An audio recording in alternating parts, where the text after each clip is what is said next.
Good morning or afternoon. This is Nick, the IUL guy. Hey, I'm going to take a quick minute to go over indexed universal life and in particular an instant decision product. Now, this is a permanent type of life insurance coverage. For this particular product, the issue ages are 18 to 75. The minimum face amount is $50K, and you can buy all the way up to $450K. The living benefit riders included are awesome at no additional cost. I'll go over in another slide here. And then also policy loans and withdrawals in tax-free scenarios. So most of what you've been seeing in your social media feeds are like this 3-bucket overflow type method, which is great. Any type of information that folks are seeing these days in regards to indexed universal life products, I am a proponent for because any information is good information when it comes to these types of products. But for our purposes, I'm just going to explain the 1 bucket method here. Basically, on the left side, you've got your premiums that you're paying out to the insurance carrier on a monthly basis. And on the right side, going into the bucket also is compound interest from the insurer.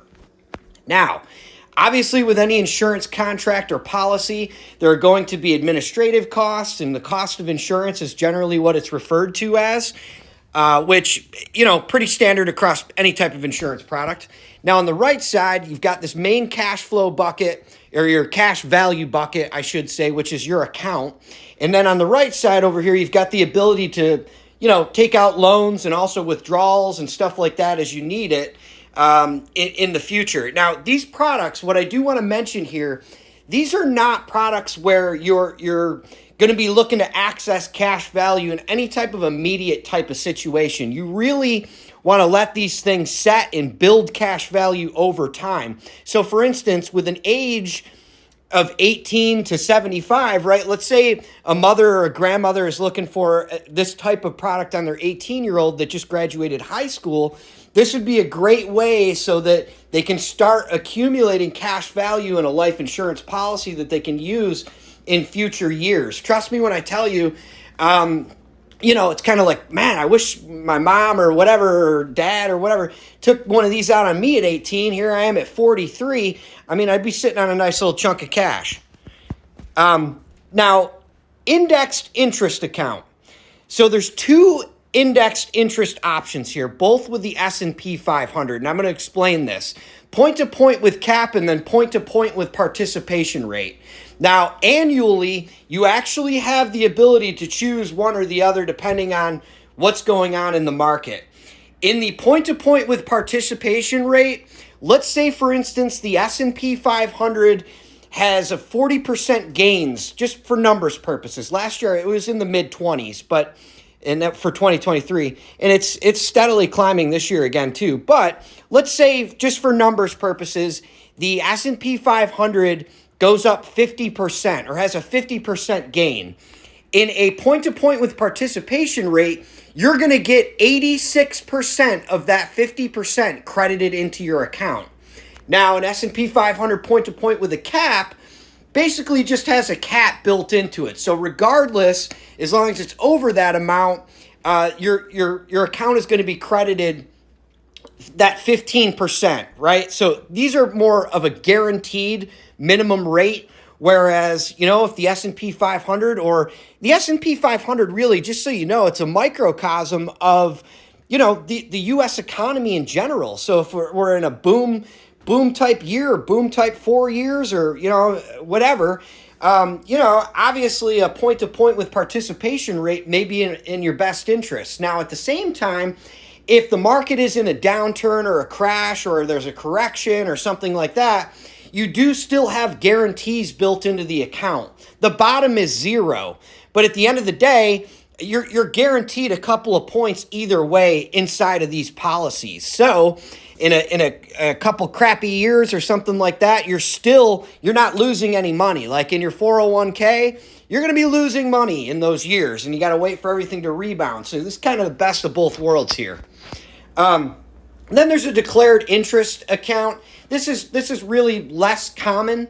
We can talk about that if that's something that's in your scenario.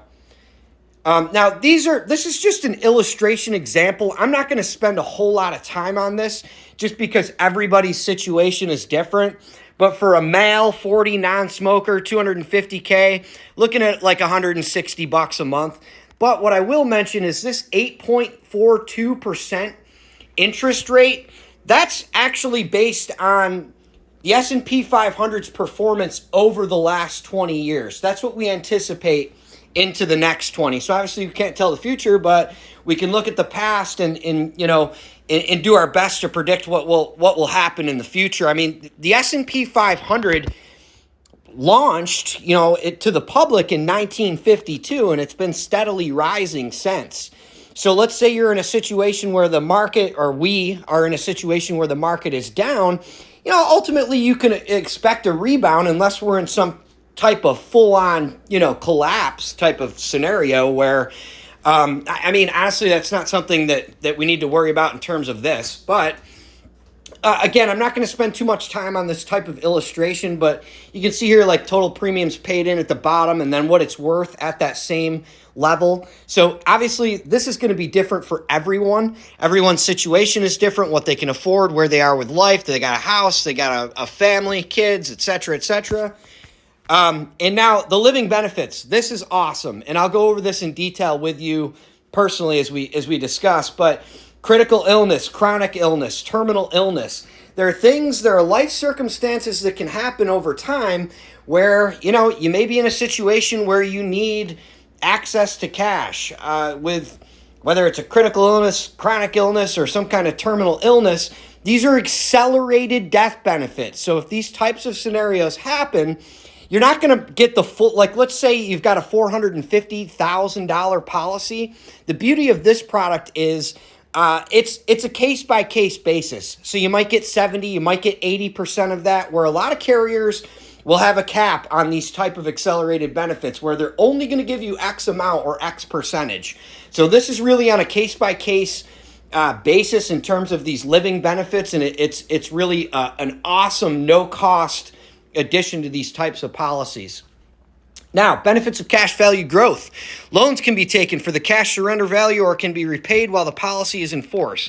Otherwise, they are repaid from the death benefit. So let's say you've had this policy in place for 10, 15, 20 years, and it's really, it's got a lot of cash value built up into it, and you're looking for a loan, whether you're, it's a real estate or a property or a car or whatever you might need some cash for. You can actually borrow the money against the policy and not affect the base account of the policy. So that main account is still going to be compounding interest over this whole time. Now, in terms of a loan, let's say you don't want to pay it back. Ultimately, it'll be taken off of the death benefit at death. So there's really a lot of awesome options in terms of being able to access cash value inside these policies through loans and withdrawals, etc., tax-free. So these are like big piggy banks for professional adults with families and stuff like that. I mean, it's one of these scenarios where this is really a long-term backbone financial asset to your overall, structure. Benefits of cash value growth, and then also just this bottom part here, once the cash value is at a certain point, you can decide that maybe you want to take an income from this in your retirement years, tax-free, right? Or you want to eliminate paying premiums into the policy. Maybe the death benefit is your only concern at that stage. Hey, look, I want the cash value to actually cover the premiums. I don't want to pay a premium into this anymore. So the cash value inside the policy will actually keep the insurance contract floating so that, upon death, your beneficiaries will get that full amount and you're no longer paying premiums into it.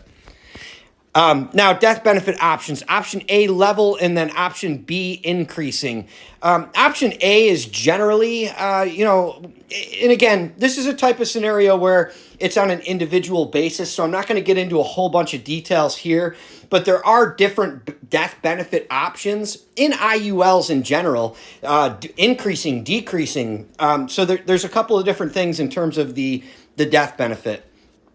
And then here's just me. I'm putting together a new, kind of marketing campaign across social media channels and stuff like that so that I can get in front of more people. But my name's Nicholas Sullivan. I'm based here in Central Florida. This is my direct line. If you want to fill out this form below, if you're seeing this on the website or if you wind up on the website or this web page, fill out the form below and we'll schedule some time to talk. But what I'll ultimately do is turn around an illustration for you and then go over the illustration in details and see, what fits, what doesn't, and we can kind of strategize from there.